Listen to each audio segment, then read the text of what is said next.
மேசம் பௌர்ணமி அன்னைக்கு மொட்டை மாடியில முட்டி போட்டு மூக்க நோண்டிட்டு நிலா பார்த்து ஊனு விட்டிங்கன்னா உங்க பிரச்சனை தீரும். ரிஷபம் 14 நாளைக்கு பச்சை தண்ணில குளிச்சு பச்சை சட்டி போட்டு வந்தீங்கன்னா உங்க பிரச்சனை நிவர்த்தி அடையும். மிதுனம் காக்கா சாப்பிட்டு மிச்ச வச்ச எச்ச சோற டெய்லி காலையில சாப்பிட்டு வந்தீங்கன்னா வாழ்க்கை கலகலன்னு இருக்கும்.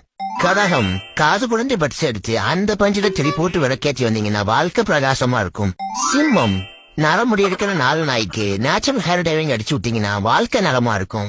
கன்னி பப்ளிக் டாய்லெட்ல இருந்து வெளியே வர்றவங்கள பார்த்து சாப்பிட்டீங்களான்னு கேட்டு வந்தீங்கன்னா எண்ணிய எண்ணங்கள் கைகூடும். துலாம் அதிகாலையில இருந்துச்சு 3 நாள் துவைக்கிற சாக்ஸ மூந்து பார்த்து வந்தீங்கன்னா முன்னேற்றம் ஏற்படும்.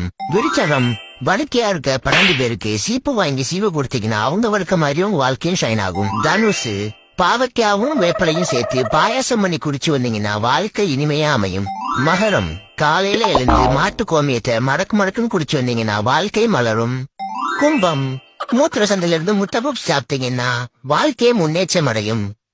மீனம் செருப்ப காலில் போடாம கையில மாட்டிட்டு 1/4 கிலோமீட்டர் நடந்து வந்தீங்கன்னா உங்க கஷ்டம் தீரும். அனைத்து ராசியினரும் பரிகாரம் செய்து பலன் பெறுவீர். மீண்டும் சந்திப்போம்.